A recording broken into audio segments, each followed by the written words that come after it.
Hi అండి. అందరికీ నమస్తే. నా రావణ్ పార్ట్ 75.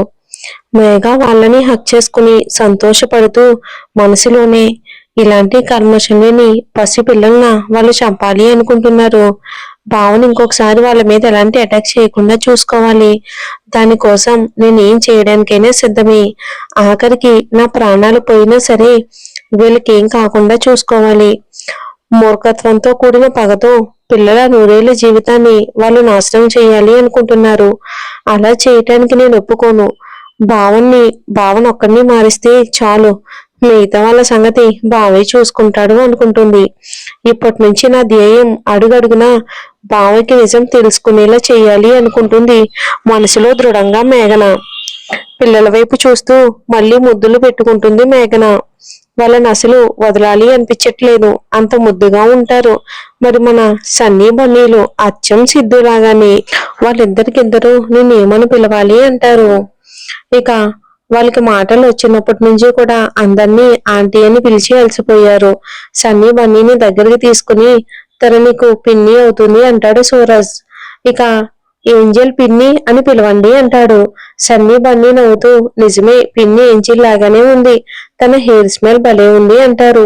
ఇద్దరు మేఘ జడని పట్టుకుని చూస్తూ మీ మమ్మీ హెయిర్ కూడా ఇలాగే ఉంటుంది, కాకపోతే ఇంకా పెద్దగా ఉంటుంది అని ముద్దు ముద్దుగా చెప్తారు. ప్రియ అలకగా మొహం పెట్టుకుని కూర్చుని ఉంటుంది. అది చూసిన బన్నీ ప్రియ దగ్గరికి ఏంటత్త అలా కూర్చున్నావు అని అంటారు ఆమె ఒళ్ళో కూర్చుని. అత్త ఇప్పుడు గుర్తుకు వచ్చిందా? మీరు బాబాయ్ నేనే మిస్ అయ్యింది, నన్ను మిస్ అవ్వలేదా అంటుంది బొంగమూతి పెట్టుకుని. సన్నీ కూడా ప్రియాకి ఇంకో పక్క కూర్చుని బాబాయ్ కంటే నిన్నే ఎక్కువగా మిస్ అయ్యామత్త అని ప్రియ ముగ్గులు లాగుతూ నీ చబ్బీ చిక్స్ భలే ఉంటాయత్త, ఐ లవ్ హర్ అంటాడు ముద్దు పెడుతూ. ఉన్నాడుగా, వీడు మనలాగే మాటలతో బుట్టలో పడేస్తాడు అని ఫ్యూచర్ లో పిల్లలు ఇచ్చే అత్త అని ఇప్పటి నుంచే కాకా పెడుతున్నాడు జాదుగాడు అనుకుంటాడు. ఐదుగురు కలిసి ఇష్టం వచ్చినట్టు ఆడుకుంటూ సోరస్ తెచ్చిన బొమ్మలు సన్నీ బన్నీకిచ్చి ఐస్ క్రీమ్ కేక్స్ తిని పొట్ట ఫుల్ చేసుకుని ఐదుగురు కలిసి ఇష్టం వచ్చినట్టు ఆడుకుంటూ బయట ప్రపంచాన్ని మరిచి వాళ్ళ లోకంలో వాళ్ళు ఉంటారు. ఇంకందరూ ఒకే టైం జోన్ లో ఉన్నారు, కాకపోతే అవర్స్ ముందు వెనుకగా ఉంటాయన్నమాట. ధ్రువ రెడీ అయిపోయి ఆఫీస్ కు వెళ్ళడానికని కిందకి వస్తాడు. కిందకి వచ్చి టిఫిన్ చేసి అరగంట వెయిట్ చేసిన మేఘ రాకపోయేసరికి దీనికి అసలు టైం సెన్సే లేదా, ఆఫీస్ కి టైం అవుతుంటే ఇప్పటిదాకా రాలేదు, ఒక్కసారి వదిలేసి వెళ్తేనే గాని దీనికి తిక్క రోగం కుదరదు అని తను ఆఫీస్ కి వెళ్ళిపోతాడు. పాపం మేఘ ఇంట్లో లేని సంగతి ధ్రువకి తెలియదు కదా. ధ్రువ ఆఫీస్ కు వెళ్లి ఎప్పుడెప్పుడు మేఘ వస్తుందా, లేట్ అయినందుకు ఏం పనిష్మెంట్ ఇవ్వాలా అని ఆలోచిస్తూ కూర్చుంటాడు. ఏంటిది ఇంకా రాలేదు అని మేనేజర్ కి కాల్ చేసి తన క్యాబిన్ కి రమ్మని చెప్పి పిఏ ఇంకా రాలేదేంటి అని అడుగుతాడు. బాస్ గా నేను తన కోసం వెయిట్ చేయాలా, పిఏ నా కోసం వెయిట్ చేయాలా అని సీరియస్ గా అడుగుతాడు ధ్రువ. ఇక సృజన్ ధ్రువ కోపంగా ఉండడం చూసి భయంగా కానీ సార్ ఈ రోజు మేఘన లీవ్ లో ఉన్నారు సార్ అని అంటాడు. వాట్, లీవ్ పెట్టడం ఏంటి, లీవ్ పెడుతున్నట్లు నాకు ఎందుకు చెప్పలేదు అని మళ్ళీ అరుస్తాడు.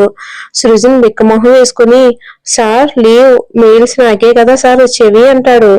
ధ్రువ సృజన్ వైపు కోపంగా చూస్తూ మేఘన విషయంలో నువ్వు ఇన్వాల్వ్ కాకు, ఏదైనా సరే నాకు ఫార్వర్డ్ చేయి. అండ్ ఇంకొక విషయం, మేఘన ఏంటి మేఘన మేడం అని పిలువు, got it, you can go అంటాడు. సృజన్ మనసులో ఈయన గారికి ఏమైందో పేరు పెట్టి పిలిస్తే కందొకలేని దొరద కత్తిపేటకెందుకో అని అనుకుంటూ బయటకు వెళ్తాడు.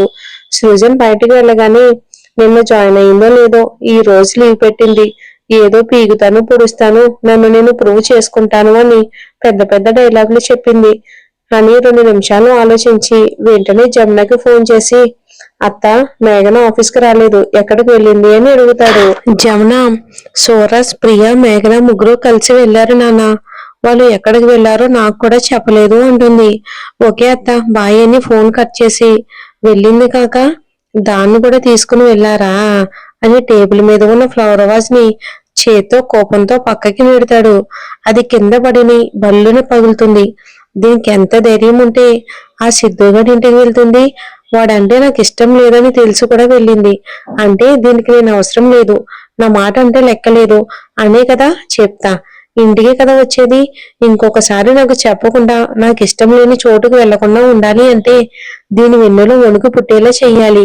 చేస్తాను. నా గురించి తెలిసి ఇది వెళ్ళింది అంటే వీడేం చేస్తాడనే కదా. చెప్తాను రావే. ఈ రోజు నేనంటే ఏంటో చూపించకపోతే నా పేరు ధ్రువంతే కాదు, ఎప్పుడు నన్ను రాక్షసుడు అంటావు కదా, ఈ రోజు ఆ రాక్షసుడు అంటే ఏంటో చూపిస్తా అనుకుంటాడు కసిగా. సిద్ధు అమ్ము హాస్పిటల్ నుంచి బయటకు వచ్చేసాక అమ్ము విండో నుంచి బయటకు చూస్తూ ఉంటుంది.